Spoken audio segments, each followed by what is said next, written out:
You didn't let me finish my sentence. I said, I'm not gonna hurt you.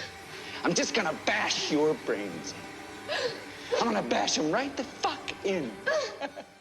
Welcome back to SledgeHammer Horror, guys. I am Ken Sledge, and let's talk horror. Today, I'm joined by writer, and to be honest with you, pretty much a jack of every fucking trade there is in the entire acting, producing, directing, writing world, Jacob Johnston. Jacob, how you doing today, man? I'm fantastic. Thanks for having me. I'm stoked to be here. Oh, man. When I had a good friend of mine, Crystal Veda, she actually hooked us up together. When she offered it, I was like so stoked because not only am I a big horror movie fan, and everybody that knows me knows I grew up in a video store, and right next door to the video store I grew up in that my parents owned was my cousin's cards and comic shop.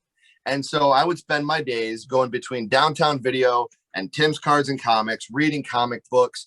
And for the longest time, you are in part, you assisted in the conception and the visual continuity of the Marvel franchise and the whole Marvel Cinematic Universe as a visual development coordinator and then as a visual development producer on over 15 of those films.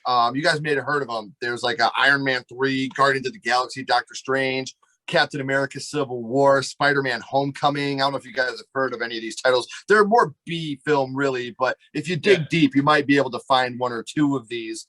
Indie gems. While you're there, yeah, hidden gems, man. I don't know if you guys have really heard of them. But also while there, you worked with some amazing producers, actors, directors, Kevin Feige. I don't know if I always say his last name wrong.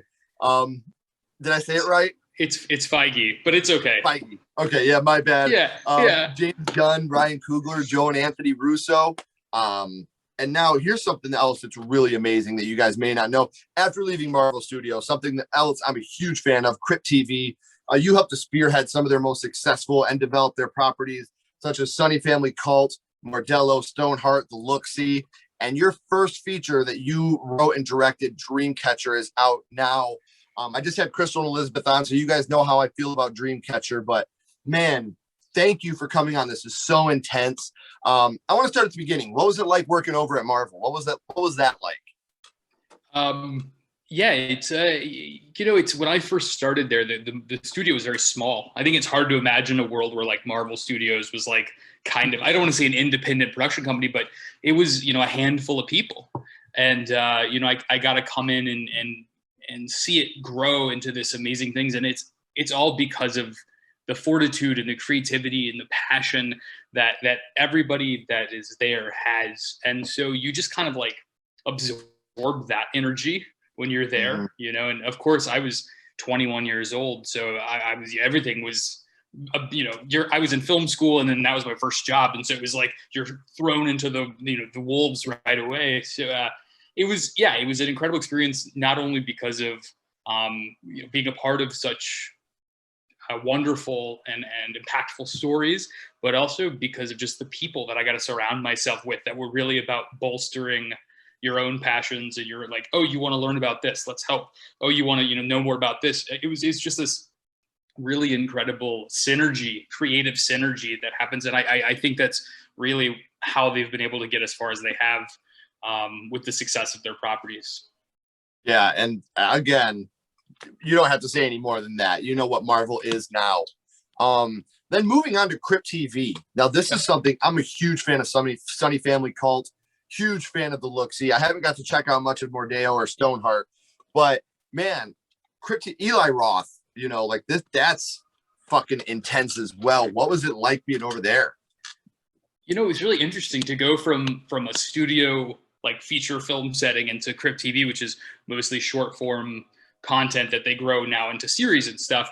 And I was really brought in at first to be the head of franchise and really figure out what to do with like, oh, you've got a 3-minute short, let's grow it out into, either a series or a film or whatever it was. And it was really working alongside some of, obviously Eli, but Jack Davis, who founded the company with Eli, whose father is John Davis, who's this massive producer who's been working in Hollywood for 50 years. And just being able to work with storytellers across the globe. I think the thing that was really cool was working with so many creative people who had such a passion for horror, and what, some monster movies or slasher movies or psychological, like you just saw everything. And being able to work alongside other filmmakers, writers, producers, and learn their perspective of horror, I feel like it just kind of opens you up, because it's like you see things differently. And I always say that short form content to me is much more challenging than long form, because in the long form you have the time to get to know the characters, you have the time to build the tension. Like, let's look at something like Lights Out, that short that went viral. It's literally just a lesson in tension, right? It's not like there's a big story or anything, but in 3 minutes they were able to execute something that was like, this is tension 101. So being able to understand those kinds of aspects, I thought was a really nice punctuation from coming from a studio world, and then really understanding this and being able to kind of meld those ideas together. Yeah. And that brings me into my next little tidbit, Dreamcatcher. I'm not going to be, no spoilers here, guys, but I've talked about it before, and this is one of those movies that you should watch more than once. You're going to pick up the second time on things that you missed the first go around. And it's a lot of fun. Elizabeth, I talked to her. She did her own stunts. We talked about how much fun she had. What was it like on set for you working on Dreamcatcher? Ah, man, it's so, when you're doing indie movies, I think that there's always just the people always think of the pressure of budget constraints and like time constraints. And that's where my head was at in the beginning. And what was the most fulfilling part of the process to me was actually how much of a family it felt like being on set. And I think when you're making a horror movie, there is a level of fun you have to have, because the tension is so high and the stakes are so high every day, and people are running and screaming, and or something super dramatic is happening. You really do have to have a level of familiarity and a level of trust and a level of familial relationship. So people want to come in and be that vulnerable for 15 hours a day, So I love the environment that was fostered by Brandon and Crystal, the producers, and all of the cast who came to work every single day. Most of it was night shoots, so it was like keeping the rallying cry going. But Sure. Yeah, it was an incredible experience that was really just filled with a lot of passion and joy from beginning to end. Well, we've talked about the Marvel Cinematic Universe. I hope that the Dreamcatcher universe is not a one-off. I'm hoping that we can expand on this universe eventually. Is there any plans for an expansion in the Dreamcatcher universe, or? Barring how it does, I do have the sequel already written. Yeah, so I think the thing with also coming from the Marvel world and you have to have an eye to franchise always. Obviously your first film can't be predicated on the fact that it requires a sequel, because then I think you're kind of giving a disservice to the audience, being like, they don't feel like they get the whole story. But if you can plant enough seeds where it's like, there is a world that you could build out of that, where it's not like you have to just rehash the same story of watching the same movie again. There's actual world building happen. That was kind of my goal with that. So yeah, it was real easy to go, well, the story is going to go to this place next. So, we'll see what happens, but it's definitely a really cool next step for people that enjoyed the first film. Well, and the thing is, like you were just saying, this could be a standalone film. This doesn't require a sequel. I would like to see a sequel just because of how much I enjoyed it, but It could easily be a standalone film that does not require a sequel. Absolutely. So we know what you got going on in the future. You've already got the script written for Dreamcatcher. We know what you've done right now with Dreamcatcher and working with the MCU and Crypt TV. But now, Jacob, I really want to take it back to the past. And I want to talk about what got you started in the horror genre. Your first horror movie, and your first horror movie was The Shining. The Shining. That's why I dressed like Mr. Jack Torrance just for the occasion, my friend. I love it. I was like, that's a good jacket for the occasion. Absolutely, man. And it's kind of funny when you would talk to me about this. I know I had briefly thrown it out there. The movie I had seen prior, like 3 weeks prior, was called Tyrannosaur. And it was this like really, or Tyrannosaurus or whatever, like really horrible B movie. And I don't remember anything about it except for a scene where this woman literally rips her stomach open and there's baby dinosaurs in her stomach. So I don't ever count that as being, I was like, The Shining is really to me the first thing that I register in terms of, horror. And how influential, I mean, every single episode I shoot, the key to 217 sits right behind me all the time. That's beautiful. Like, yeah, I love The Shining. I love Stanley Kubrick. Look, I get that a lot of people, shit on that because of, Stephen King didn't like it. I get that, man. But I also come from a world where I can like a book and I can like a movie, even if they're separate from each other. You don't have to choose one or the other, man. Like, it's really not life or death. Like, you can like both things. I think that's why I don't inherently look at remakes or sequels as inferior. I think that there's a lot of great remakes. I think if you go into it with an open mind, just because I love the Child's Play remake does not mean that the original doesn't mean just as much to me. Absolutely. So that's what I love about The Shining. Do you remember how old you were the first time you had seen it? I do. I was in the 4th grade. So I guess I would have been around 9 or 10. And it's funny because we were actually living in Colorado at the time. Yeah, which I didn't really, I didn't kind of put 2 and 2 together until afterwards. And but yeah, we were only there 1 year, but we watched it around Christmas. And I remember, being so nervous and on edge that I our living room and kitchen were kind of combined. And so I kind of stepped into the kitchen to make cookies and then watch it from I guess I thought if I got far enough away from the TV that the images would be less scary. So I put these cookies in and then I come back and I'm so anxious at shuffling around the living room, probably ruining the movie for my parents and my brother. Then again, I don't know if a 4th grader needs to be watching The Shining to begin with. So, but yeah, and there were just certain moments when watching it that I just remember so they're just ingrained into your brain where you're I remember the first time I saw that thing. And but I think as you get older, and you understand really what the scene was and how it really affected, why it's affected, I feel like it's really, really kind of cool. That that's the beauty of film is it's those things that might terrify us or they might make us anxious or they might make us whatever, there is a reason behind it. And that's the filmmakers doing an incredible job, So yeah, it is really kind of a nice thing to learn later in life. Well, and The Shining is one of those movies that you can watch as a kid and watch as an adult and have 2 completely different experiences with the film. Yeah, absolutely. That's one thing that I love about this movie. Now, as a kid, I'm going to bounce back a little bit back and forth between kid and adult. As a kid, which scene was it that affected you the most?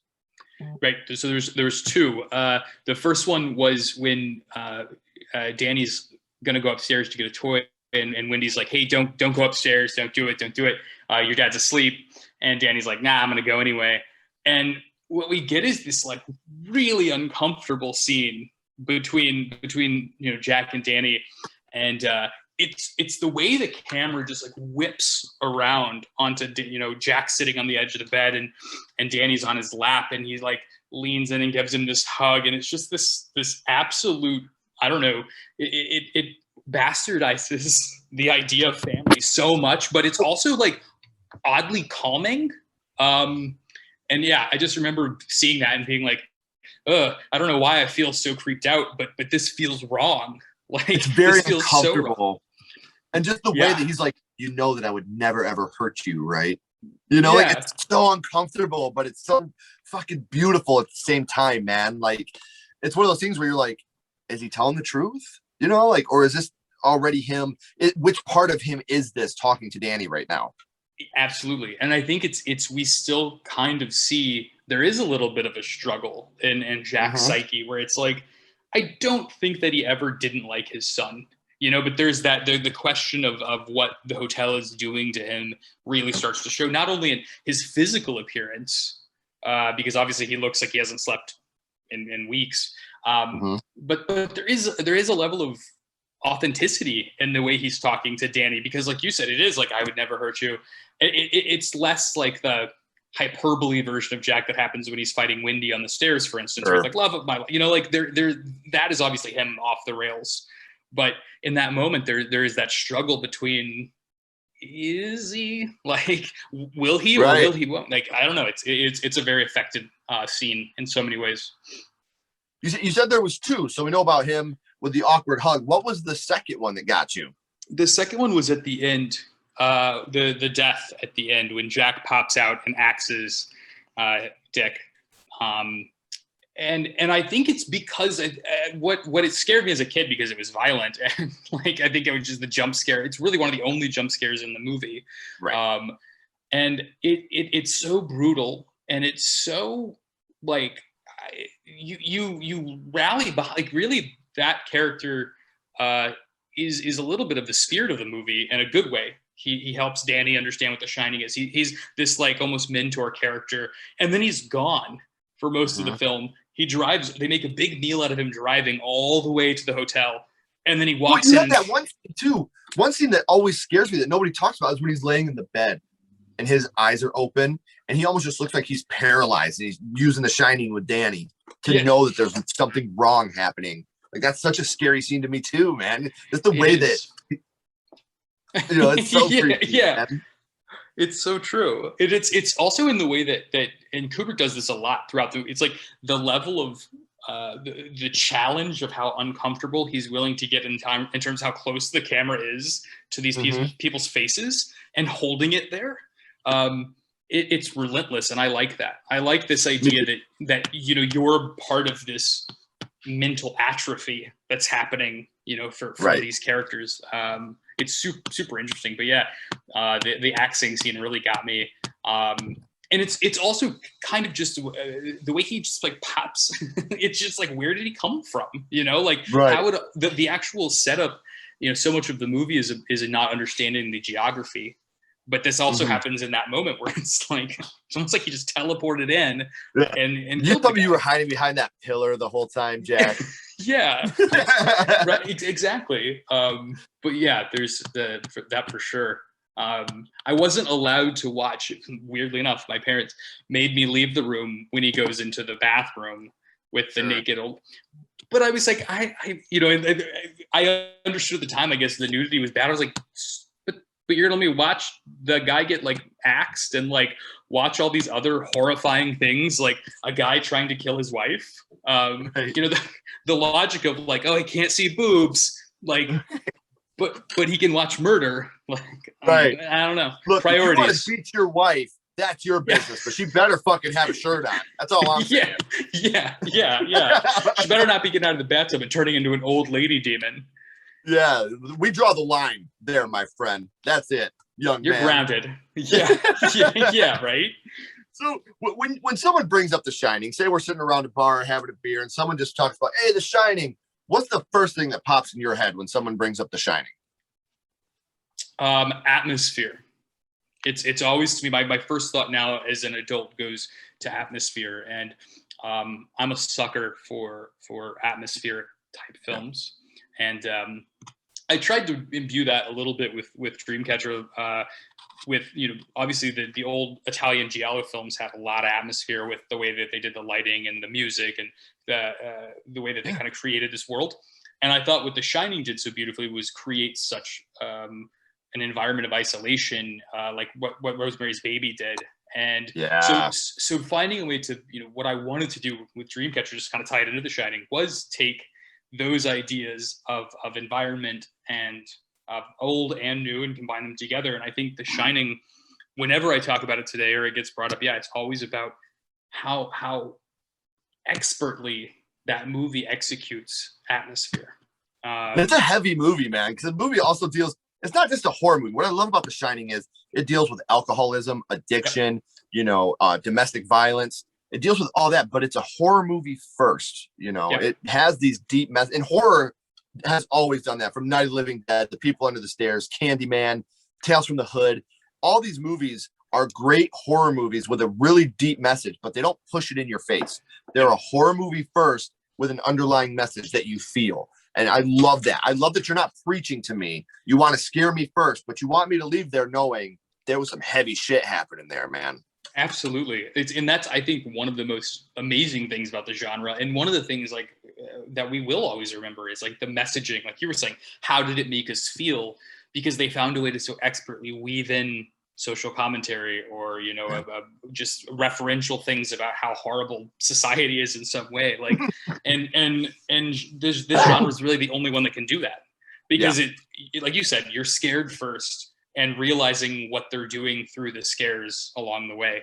And The Shining is so amazing in that, because like you said, you don't really think while you're watching it that, oh, I'm watching a story about a guy who's falling into alcoholism again, or I'm falling into a guy who's destitute in what he's doing with his life. He hates his life, like these things that you're just like, I'm kind of scared, like this is creepy.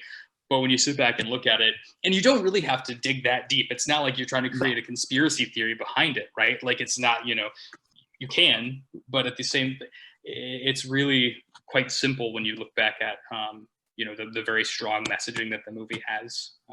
But I think one of the reasons it works is because going back to the atmosphere is so perfect that it's we're heavy, caught, man. And we're caught in that web from beginning to end. So, there is a tension, a palpable tension that doesn't it ebbs and flows, but it's there the whole time. And so you're just kind of stuck there and feeling anxious or feeling scared while you're being fed this like very heavy story. And another thing about The Shining, we talk about atmosphere and we talk about so many different scenes in this movie that are iconic. This is a very iconic movie, to where people have seen and have not seen this movie know scenes from this movie, whether it be the "Here's Johnny," or many scenes, the little girls, people know this film. But which scene would you say, we know which one affected you the most, but what would you say your favorite scene from The Shining is? Ooh. That's tough. I would say it's, if I can cheat again, I'm going to say it's two. One of them is honestly Wendy's kind of unraveling. When Jack is telling her the story of how he was going to kill Danny and her and chop them up into little pieces. The acting in that scene and just in what she's doing with her, like, it's so good. And I mean, the acting in the whole movie is great, but I think that scene specifically, you're just like, this is next level. Like, this is, it's not about scaring the audience. The more like, he's literally saying this guy's going to kill his wife. and just are you talking the scene where they're going up the stairs and she's swinging the bat? No, it's when they're just sitting in the bedroom and he's telling her about the dream he had about murdering them. Yeah. I don't know, that scene to me just sticks out because of the performance, but also just how much it turns the story, because it's like, oh, we are going to that place, because he gets told at the beginning that the guy chopped up his family, and like, so it's like, oh, are we going to that place? It just changes to me the stakes of the film in a really good way. And then I think the second one was definitely be the finale in the maze. It's one of the first uses of Steadicam in cinema, and the like, it's not easy being a good actor, and Danny's performance in that scene is really, really good, and it's so it's so committed, and so is Jack Nicholson. Like, they're both so committed that it almost feels like he's going to come out of the screen, right? The way that it's structured is there's such a fervent immediacy to it. It's like, oh, this guy's going to come out of my TV screen and kill me. And I love that they were able to do that. And without it being, it is Steadicam, but at the same time, it's like very cutty. Oh yeah. But you're still getting that, like, here he comes. I love that scene. And look, I know that this is different than the ending of the book, spoilers, but another iconic scene is just Frozen Jack.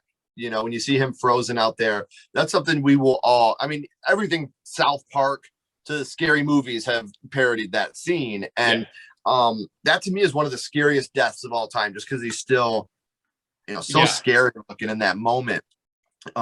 So we talked about Jacob the Shining and what that movie means to you, being the first horror movie you watched. But now I'm going to go scream on you here for a second.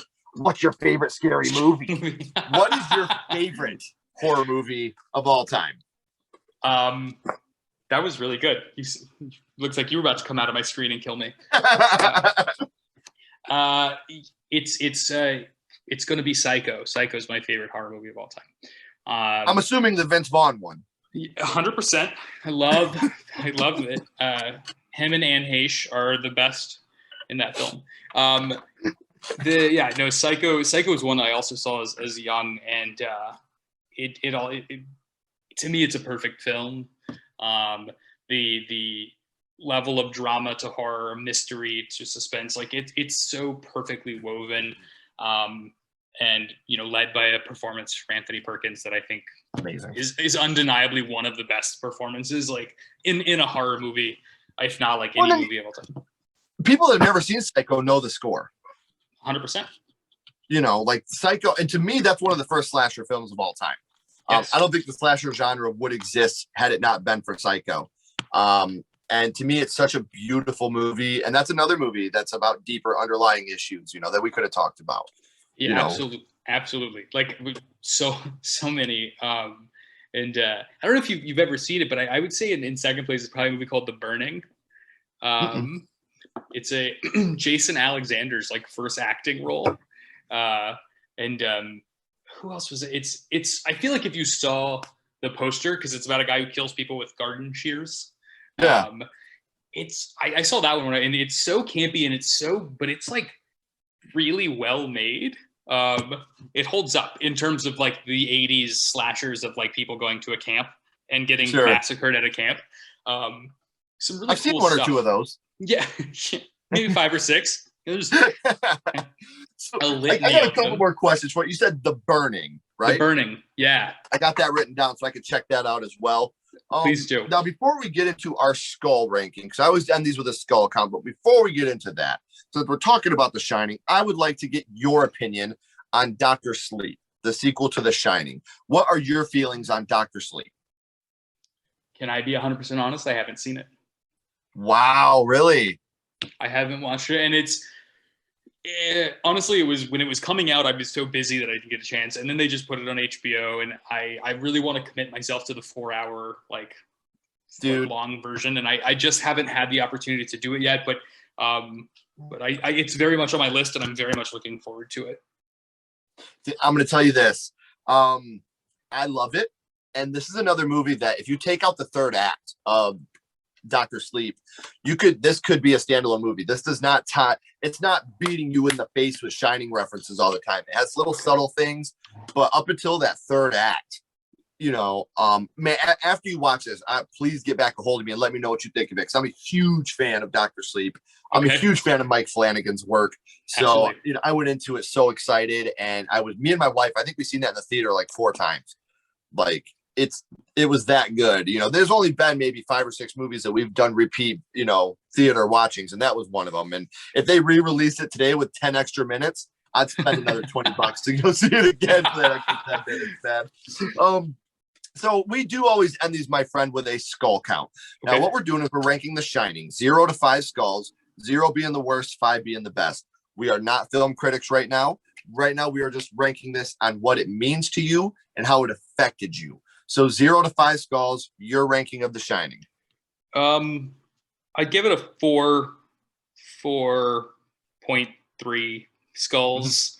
But yeah, we'll just cut out an eye socket. Yeah, cut out a little. As long as it has its shirt on. As long as the shirt's on, we'll just cut out the eye socket. Please make sure we got a little or a sensor bar on there. There's some little like colored things. And 4.3.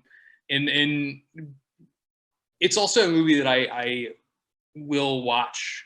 I could just put it on and enjoy it. So like it's not even so much about the filmic quality or whatever. Like I can just put it on and really enjoy the artistry of the film, And I think that with horror, that's not always the case. Like you really want, you can't really just put on like Pumpkinhead when you're I'm just going to put on something. I mean, you could, but that's a movie that you could watch, and it's got enough drama, it's got enough action, it's got enough suspense. Like, it's just kind of like, and it's long. So if you're not like, it's just a really fantastic film. It's definitely one of my comfort films, because I have these films that I have comfort films that I can just throw on if I'm, in a bad mood or just want to chill out. The Shining, House from 1986 is my favorite horror movie of all time. Love House. Love it. Yeah, man. Jaws is another one that I can just throw on. In the last 10 years, man, The Cabin in the Woods, I think is super fucking brilliant. I love The Cabin in the Woods. So, I mean, there's these movies that are just comfort movies to me that I love to watch. And before I let you go, I want to remind everybody, because I didn't say this at the beginning. I'm an asshole. I have the link for Dreamcatcher down here in the description, so make sure you're checking that out. I also have all of the social media links down here, so you guys can check that out as well. Make sure you're checking these guys out, giving them a follow, showing them love. I'm telling you, you're going to be so excited for what Jacob's doing in the future. As always, guys, Jacob, don't go anywhere. I've got a couple more questions for you. Sure. Everybody else, keep talking horror, stay what you are, and we'll see you guys soon.